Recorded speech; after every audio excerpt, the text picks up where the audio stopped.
Good morning students, this session is for class 11th and students we are continuously studying the projectile motion, that is one of the example of motion in plane.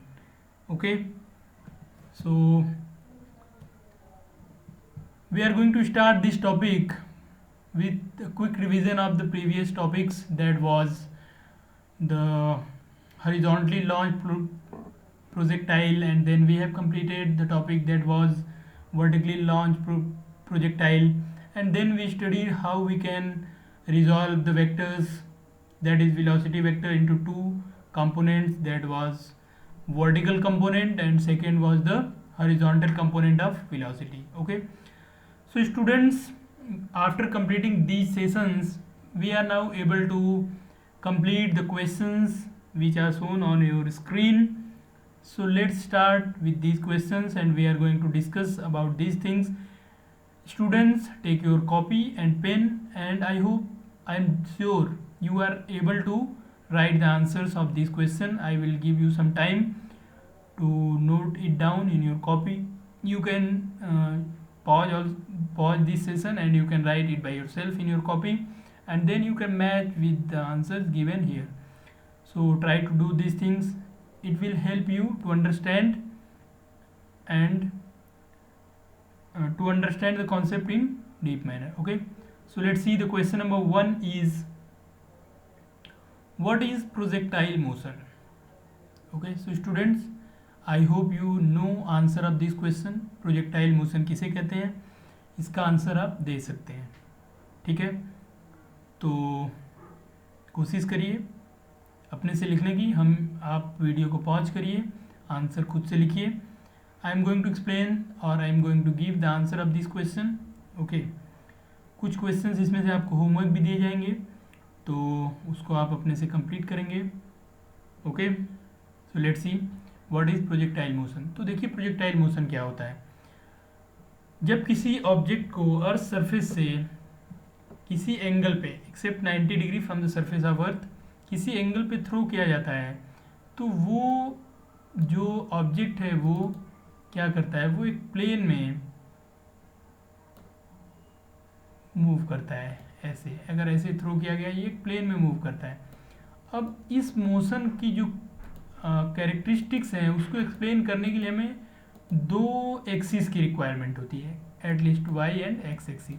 आप इनको Z Y या X Z भी ले सकते हैं requirement के according.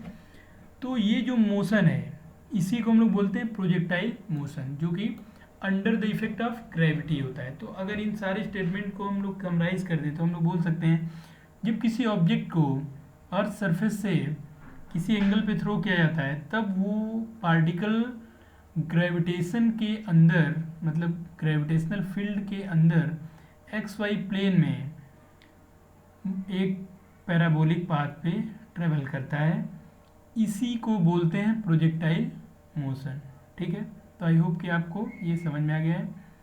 इसी को बोलते हैं projectile motion.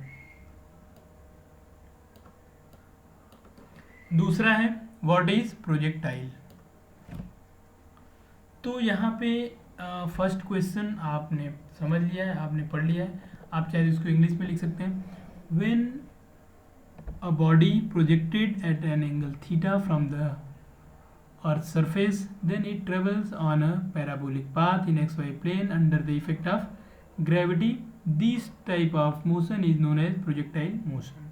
Okay, the second question which is shown on your screen is what is projectile. तो यहाँ पे प्रोजेक्टाइल मोशन आपको समझ में आ गया है. अब आप प्रोजेक्टाइल बता सकते हैं कि प्रोजेक्टाइल किसे कहते हैं. तो यहाँ पे देखिए प्रोजेक्टाइल क्या होता है. प्रोजेक्टाइल जिसको कहते हैं वो है जो पार्टिकल प्रोजेक्टाइल मोशन करता है. जो पार्टिकल प्रोजेक्टाइल मोशन करता है उसी को प्रोजेक्टाइल बोलते हैं. ठीक है, उस बॉडी को जो प्रोजेक्टाइल मोशन कर रहा है. ठीक है, तो यहाँ तक आप समझ गए. आई होप कि आपको क्वेश्चन नंबर 2 भी समझ में आ गया है.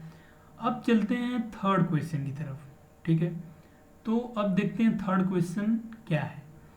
तो थर्ड क्वेश्चन भी आपको स्क्रीन पे दिखाई दे रहा है. ये है व्हाट इज अ ट्रेजेक्ट्री.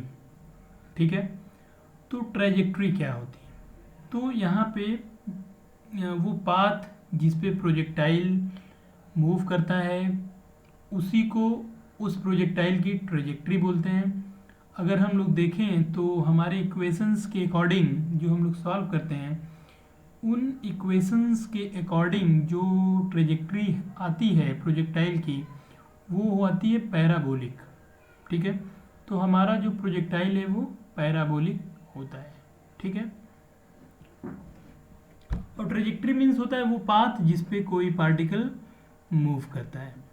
तो हमारे जो टॉपिक है उसके अकॉर्डिंग हमारा जो पार्टिकल है वो एक ऐसी ट्रेजेक्ट्री पे जो कि पैराबोलिक होता है उसी पे ट्रेवल करता है। Fourth question, why is horizontal value is constant all through in projectile motion. So student, इस क्वेश्चन को काफ़ी डिटेल में काफ़ी बार डिस्कस किया गया है जब आपको प्रोजेक्टाइल पढ़ाया गया है डिटेल में। तो वहाँ पे बार बार आपको बताया गया था कि जो हॉरिजॉन्टल कंपोनेंट वेलोसिटी का होता है वो कांस्टेंट होता है। तो यहाँ पे हम लोग इस क्वेश्चन की बात कर रहे हैं। ठीक है, तो हमने ये क्वेश्चंस कंप्लीट कर लिए हैं। क्यों ये कांस्टेंट होता है आपको बार बार बताया गया है, आई होप कि आपको याद होगा। फिर भी यहाँ पे आपको बताएंगे हम इसका आंसर, लेकिन अगर आप इसका आंसर जानते हैं तो आप इसका आंसर लिख लीजिए। ठीक है, अगर नहीं जानते हैं हम अभी आपको बताने जा रहे हैं। ठीक है, बट आप अपने से लिख के इसको मैच कराइए क्या आपने सही लिखा है। ठीक है, अगर सही लिखा है बहुत अच्छी बात है, अगर नहीं लिखा है तो आपने क्या मिस किया है उसको आप चेक कर सकते हैं। तो यहाँ पे देखिए लिखा हुआ है कि हॉरिजॉन्टल वेलोसिटी कांस्टेंट है। तो इसका मतलब ये हुआ ये वेलोसिटी कांस्टेंट कब होती है, पहले हम लोग ये देखते हैं हमारा बेसिक कॉन्सेप्ट क्या है। हॉरिजॉन्टल वेलोसिटी इज कांस्टेंट या वेलोसिटी इज कांस्टेंट होने का मीनिंग ये है कि उस ऑब्जेक्ट पे कोई फोर्स नहीं लग रहा है, या फिर उस ऑब्जेक्ट पे नेट फोर्स 0 लग रहा है, या फिर उस ऑब्जेक्ट पे परपेंडिकुलर फोर्स लग रहा है। हालांकि अगर ऑब्जेक्ट पे परपेंडिकुलर फोर्स लगेगा उस केस में उस वेलोसिटी का मैग्नीट्यूड कांस्टेंट होगा, डायरेक्शन चेंज होगी। तो यहाँ पे हमें कंफ्यूज नहीं होना है, यहाँ पे वेलोसिटी कांस्टेंट है। तो ऐसा इसलिए होता है क्योंकि जो हॉरिजॉन्टल कंपोनेंट होता है वेलोसिटी का वो ग्रेविटेशनल जो अट्रैक्शन है अर्थ का उसकी परपेंडिकुलर डायरेक्शन में होता है। ठीक है, तो ये परपेंडिकुलर डायरेक्शन में क्योंकि होता है तो जो अर्थ का ग्रेविटेशनल अट्रैक्शन है वो इस वेलोसिटी की डायरेक्शन को इस वेलोसिटी के जो मैग्नीट्यूड है और इसकी जो डायरेक्शन है उसको चेंज नहीं कर पाता है। और इस तरीके से जो हमारी हॉरिजॉन्टल वेलोसिटी है इस मोशन में वो हमेशा क्या रह जाती है, कांस्टेंट रह जाती है। तो ये बहुत इंटरेस्टिंग रिजल्ट है। ठीक है, और ये बहुत ही इंटरेस्टिंग क्वेश्चन है जिसका आंसर आपको बताया गया है। ठीक है, why is horizontal velocity is constant all through out in projectile motion. ये बहुत इंटरेस्टिंग क्वेश्चन, इसका आंसर आपको बता दिया गया। Question number 5, why is vertical velocity is 0 at maximum height. तो यहाँ पे आप देख सकते हैं अगला क्वेश्चन है हमारा कि why is vertical velocity is 0 at maximum height. ये क्वेश्चन भी आपको बार बार डिस्कस किया गया है। तो ये क्वेश्चन का आंसर क्या है देखते हैं। तो इस क्वेश्चन का आंसर है क्योंकि वर्टिकल जो कंपोनेंट होता है, ठीक है, वो या तो इन फर्स्ट हाफ मतलब जब पार्टिकल या बॉडी जब अपवर्ड डायरेक्शन में मोशन करती है तो ये जो कंपोनेंट होता है ये ग्रेविटेशनल अट्रैक्शन के अपोजिट डायरेक्शन में होता है। मतलब आप देख सकते हैं ये ऐसे होता है, ऊपर की तरफ ऑब्जेक्ट जा रहा है और ग्रेविटेशनल अट्रैक्शन डाउनवर्ड होता है। तो ये दोनों एक दूसरे के अपोजिट होते हैं। और सिंस इस वाले पे ये फोर्स लग रहा है, इसका वेट डाउनवर्ड, इसलिए ये जो कंपोनेंट होता है ये कॉन्टिन्यूसली डिक्रीज होता चला जाता है और एक टाइम ऐसा आता है जब ये ज़ीरो हो जाता है। तो जीरो होने के बाद जो ऑब्जेक्ट होता है वो ऊपर जाना बंद कर देता है और जिससे वही पॉइंट मैक्सिमम हाइट पॉइंट बन जाती है। ठीक है, यही वाली जो पॉइंट है ये मैक्सिमम हाइट वाली पॉइंट बन जाती है। ठीक है,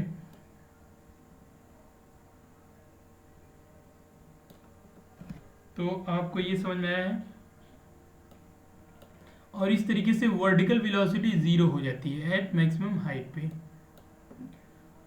नेक्स्ट क्वेश्चन है question number 6, what is changing in projectile motion. तो प्रोजेक्टाइल मोशन में क्या चेंज होता रहता है।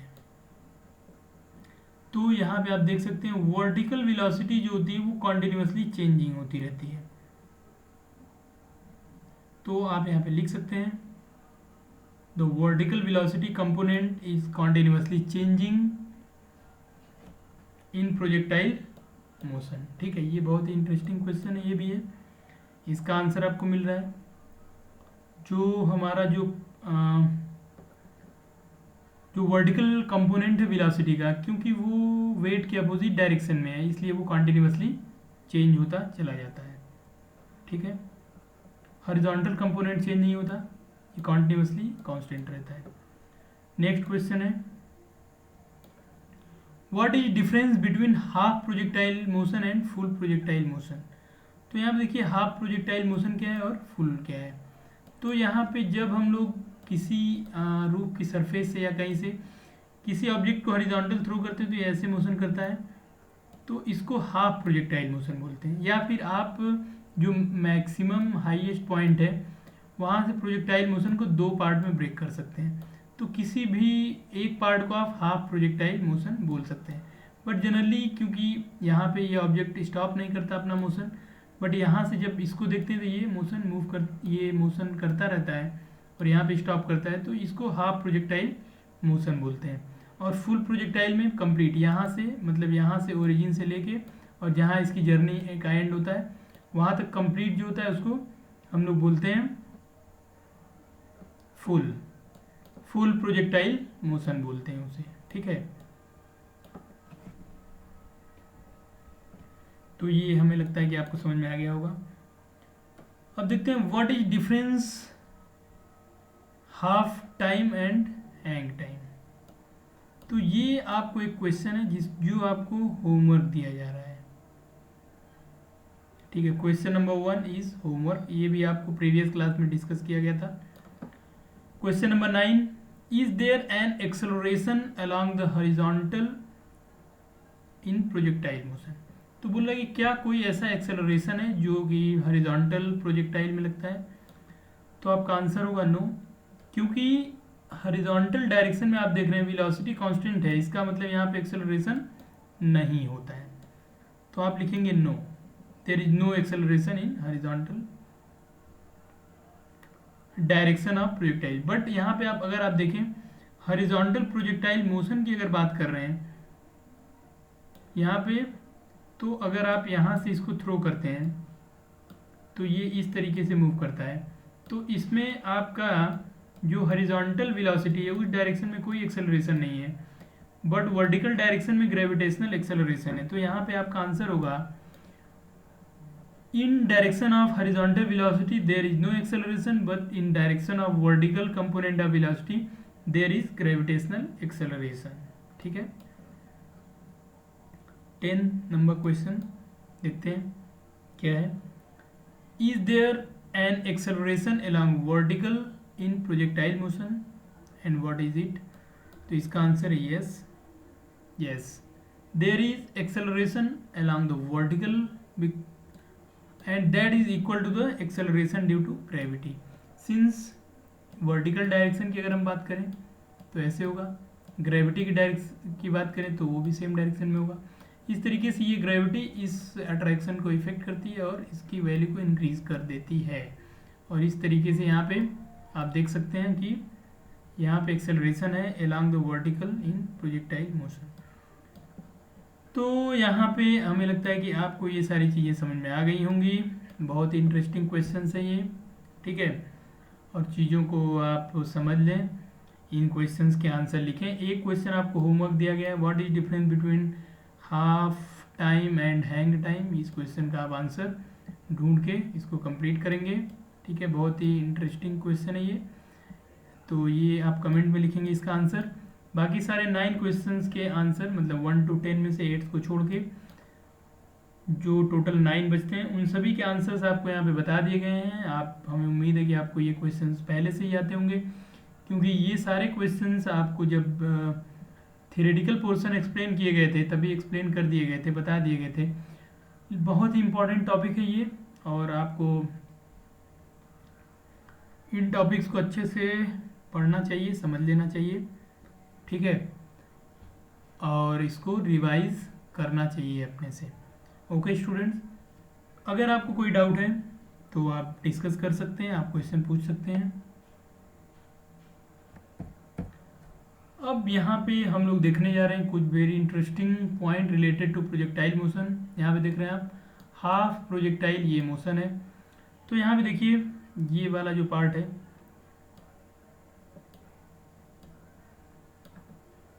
अगर ग्रेविटी वर्क नहीं करती तो ये पार्टिकल स्ट्रेट लाइन में ट्रेवल कर रहा होता है, यहाँ से इसको हॉरिजॉन्टल डायरेक्शन में थ्रो किया गया है, ठीक है। लेकिन due to effect of gravity ये इस तरीके से पैराबोलिक पाथ पे ट्रेवल करता है,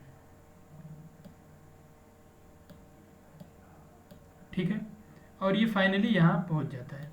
तो ये आपका देख रहे हैं, ये under the effect of gravity actual projectile motion है, और ये ग्रेविटी फ्री पाथ है, जब ग्रेविटी नहीं होती तो वैसे चलता है। तो आप यहाँ देख सकते हैं, जब इस पार्टिकल को यहाँ से इनसी थ्रो किया गया था तो इसके अंदर सिर्फ वर्टिकल कंपोनेंट था, फिर धीरे धीरे इस पर ग्रेविटेशनल अट्रैक्शन जो इफेक्टिव हुआ है यहाँ पे और कम होगा, ये कंटिन्यू इंक्रीज करता चला गया। बट आप देख सकते हैं ये हॉरिजॉन्टल कंपोनेंट का मैग्नीट्यूड कभी भी चेंज नहीं होता है, क्योंकि इस पे जो ग्रेविटेशनल अट्रैक्शन है वो परपेंडिकुलर डायरेक्शन में वर्क करता है। तो आप यहाँ पे देख सकते हैं ये हाफ प्रोजेक्टाइल मोशन है, ठीक है, इसको आप समझ सकते हैं। ग्रेविटी नहीं हो तो कैसे ट्रेवल करेगा, ग्रेविटी होने पे ये कैसे ट्रेवल करेगा, ठीक है। तो ये इंटरेस्टिंग है, आगे चलते हैं।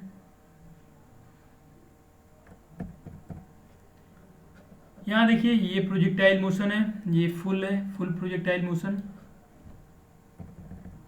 आप देख सकते हैं यहाँ पे एक ऑब्जेक्ट है जिसको किक किया गया है, ठीक है, ये कैसे चलता है ऐसे। अगर ये ग्रेविटी फ्री स्पेस होता तो ये सीधा स्ट्रेट लाइन में ही चलता चला जाता ऊपर ऐसे, बट क्योंकि ग्रेविटी इस पर कॉन्टिन्यूसली इफेक्ट कर रही है ये पहले ऊपर जाता है, और जब इसका वर्टिकल कंपोनेंट जीरो हो जाता है ये फिर डाउनवर्ड आना शुरू हो जाता है।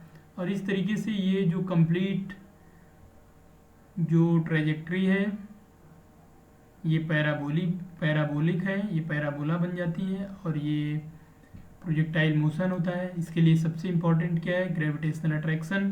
तो आप इमेजिन कर सकते हैं कि अगर ग्रेविटेशनल अट्रैक्शन नहीं हो तो ऑब्जेक्ट जो है वो ये प्रोजेक्टाइल मोशन नहीं करेगा, ठीक है। तो ये इम्पॉर्टेंट है, आप इसको समझ सकते हैं आसानी से।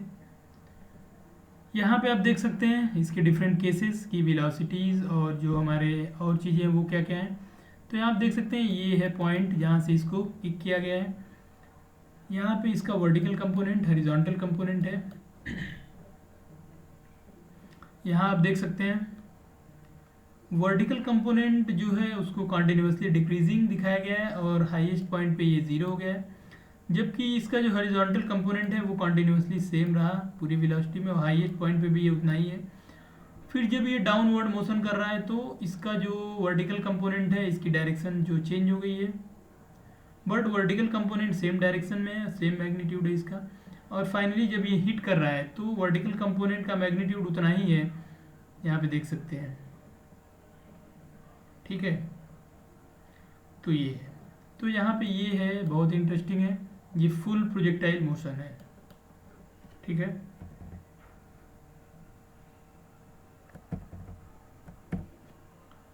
तो अब अगर दोनों की हम लोग कंपैरिजन कर लें प्रोजेक्टाइल मोशन में, तो यहाँ पे हॉरिजॉन्टल या जो हाफ उसकी बात कर रहे थे यहाँ पे हॉरिजॉन्टल एंड वर्टिकल दोनों केसेस में बात करेंगे।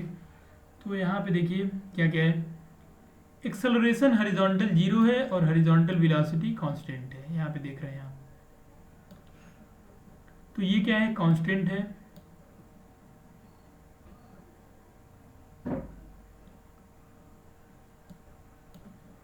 Half projectile. वर्टिकल की अगर हम बात करें तो यहाँ पे इनिशियल वेलोसिटी जीरो है। हाफ में अगर बात करें total distance along x axis, जो एक्स एक्सिस पे ट्रेवल कर रहा है, मतलब जिसको रेंज बोलते हैं, तो वो वी नॉट या वी ओ एक्स मतलब velocity along x axis into time interval, total time जितना वो एयर में रहा, तो उसके इक्वल है। जबकि अगर आप यहाँ पे वर्टिकल की बात करते हैं तो आप y is equal to half g t square use करते हैं। यहाँ पे a जो है वो ए जी एक्चुअली लिखने की कोशिश किया गया था, a subscript g, acceleration due to gravity लिखने की कोशिश किया गया था, वो ए जी लिखा हुआ है इंटू टी स्क्वायर। क्योंकि वर्टिकल डायरेक्शन में मोशन एक्सेलरेटेड है, तो यहाँ पे second equation of motion use किया गया है, y is equal to u t की जगह पे वी ओ वाई जो इनिशियल है वो ज़ीरो है, तो वो ज़ीरो हो गया, plus half a t square यहाँ पे देख रहे हैं आप, ठीक है। यहाँ पे जी की वैल्यू 9.8 मीटर पर सेकेंड स्क्वायर, माइनस और प्लस साइंस जो डायरेक्शन के अकॉर्डिंग ली गई है।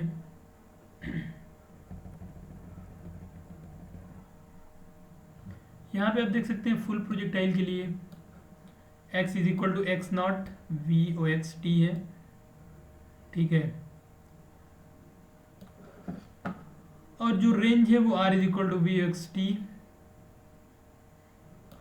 फुल प्रोजेक्टाइल की बात कर रहे हैं। फुल प्रोजेक्टाइल में भी अगर आप देखें तो जो हमारा जो डायरेक्शन जो मोशन है वो इन इक्वेशंस की हेल्प से दिया जा सकता है।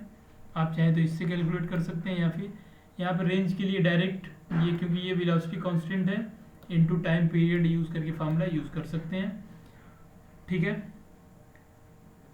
यहाँ पे अगर आप देखें तो फुल प्रोजेक्टाइल के लिए y is equal to y naught vertical के लिए ये फार्मूला आप यूज़ कर सकते हैं, क्योंकि ये एक्सेलरेटेड मोशन है। तो यहाँ पे ये हॉरिजॉन्टल के लिए ये कंडीशंस हैं, ये वर्टिकल। यहाँ पे आप देख रहे हैं ये हाफ प्रोजेक्टाइल की कंडीशंस हैं,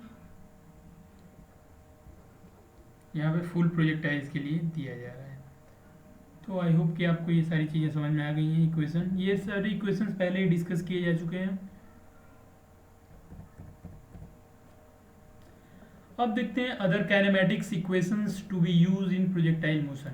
तो प्रोजेक्टाइल में और कौन कौन से इक्वेशंस यूज़ किए जाते हैं, तो यहाँ पे देखिए ये है एक्स एक्सिस के अलॉन्ग वेलोसिटी का equation, v o x is equal to v naught cos five, जहाँ पे वी नॉट इनिशियल वेलोसिटी का मैग्नीट्यूड है और फाइव जो है वो एंगल ऑफ प्रोजेक्शन है।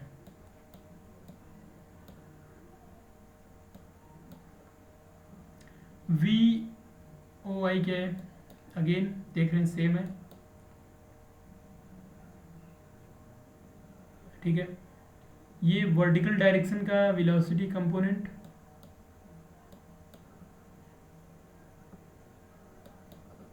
साइन फाइव, ये है resultant velocity at any point, v is equal to under v x square plus v y square.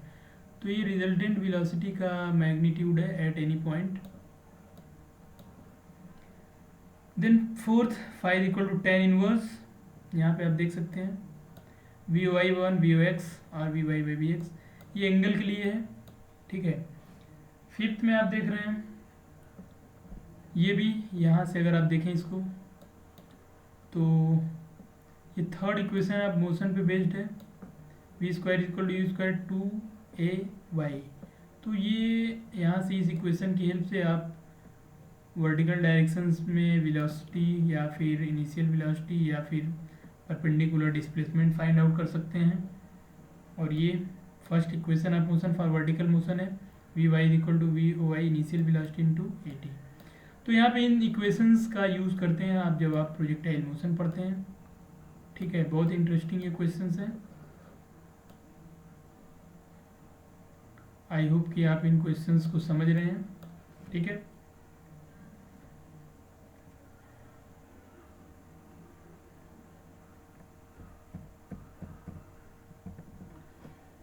अब यहाँ पे आपको कुछ एग्जांपल्स दिए जा रहे हैं जिसको आपको सॉल्व करना होगा। तो पहला एक क्वेश्चन है, अ slingshot is used to launch a stone horizontally from the top of 20-meter cliff. The stone lands 36 meter away.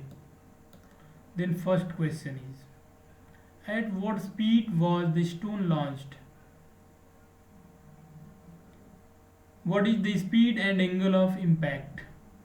तो यहाँ पे ये आपको आंसर दिए जा रहे हैं, तो आपको इन क्वेश्चंस को सॉल्व करना है और इसका आंसर भेजना है। ठीक है, आप सेकेंड क्वेश्चन देख रहे होंगे। Cannon fires a cannon ball 500 meter down range when set at 45 degree angle. At what velocity does the cannonball leave the cannon? तो यहाँ पे आप देख रहे हैं एक कैनन जिसको फायर किया गया है 45 डिग्री एंगल से, तो बोल रहा है at what velocity does the cannon ball leave the cannon, कितने वेलोसिटी के साथ जो कैनन है वो कैनन बॉल है जो कैनन को हिट करेगी। तो ये क्वेश्चन है, इसका आंसर यहाँ पे दिया गया है 70 मीटर पर सेकेंड। बट इन क्वेश्चंस को आपको सॉल्व करके इसको भेजना है, इसका सलूशन। ठीक है, तो इनको सॉल्व करने की कोशिश करेंगे। आप यहाँ पे आप देख सकते हैं ये कौन कौन सी केसेस हैं, पहले ट्राई करिए इसको केसेस को समझने के लिए।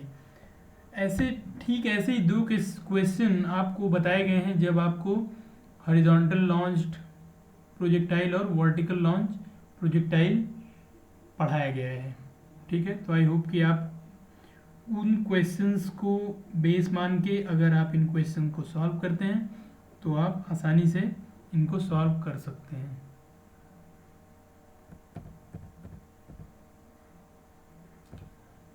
ये क्वेश्चंस आपको अगेन दिए जा रहे हैं, इन क्वेश्चंस को भी आप देखेंगे, आपके स्क्रीन पे ये क्वेश्चन दिखाई दे रहे होंगे। स्क्रीन को पॉज करिए और इन क्वेश्चंस को लिख लीजिए और इनका आंसर्स यहाँ पे ब्रैकेट में दिया गया है, इसको सॉल्व करिए। ठीक है, नेक्स्ट सेशंस में इन क्वेश्चंस के आपको आंसर दिए जाएंगे, तो इन क्वेश्चंस को जल्दी करिए, नोट कर लीजिए। वीडियो को पॉज कर सकते हैं आप यहाँ पे। ठीक है, तो वीडियो को पॉज करके इन क्वेश्चंस को नोट कर लीजिए, इनके आंसर्स आपको ब्रैकेट में दिए गए हैं, उनको कंप्लीट करके रख लीजिए अपने पास। नेक्स्ट जो आपको आप हमें भेज भी सकते हैं, अगर आप कंप्लीट कर लेते हैं आपको हम नेक्स्ट सेशंस में इन क्वेश्चंस का सलूशन प्रोवाइड कराया जाएगा। ओके,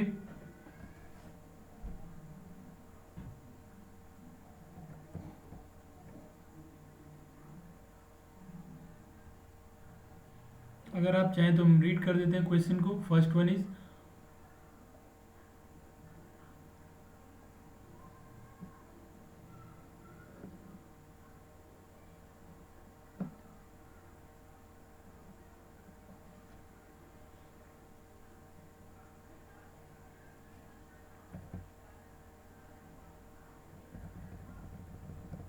और इस टॉपिक से रिलेटेड आपको यहाँ पे असाइनमेंट दिया जा रहा है।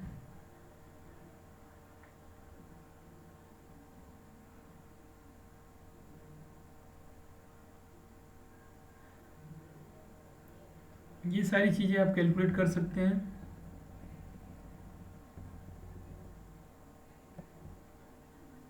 ठीक है, तो ये असाइनमेंट इस टॉपिक से related. Okay, so student I hope कि आपको प्रोजेक्टाइल मोशन डिटेल में समझ में आया है। इसके क्वेश्चंस हमने सॉल्व किए, आपने चीज़ों को अच्छे से समझा, क्वेश्चन सॉल्व किया, हमने समझा हॉरिजॉन्टल कंपोनेंट ऑफ वेलोसिटी के बारे में, हमने समझा वर्टिकल कंपोनेंट ऑफ वेलोसिटी के बारे में, कौन सा वेलोसिटी एक्सेलरेटेड है, कौन सी एक्सेलरेटेड नहीं है, इन सारी चीज़ों के बारे में जाना।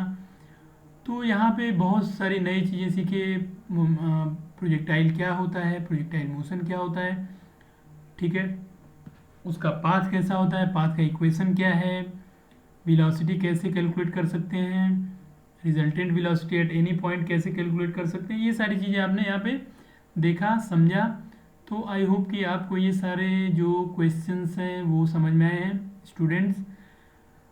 फिर से हम वही चीज़ रिपीट कर रहे हैं, try to solve questions based on each topic which is given in your book and try to solve at least 5 questions based on each topic, so it will help you to apply the formula, apply the condition, on different questions, and then you will be able to solve different questions, and you can apply these concepts on higher order thinking skills. Okay, and you can create some new knowledge related to the projectile motion. So thank you for watching this session. For any doubt, you can connect with us, you can write in comment, you can ask on WhatsApp, you know our numbers. So thank you for watching this session.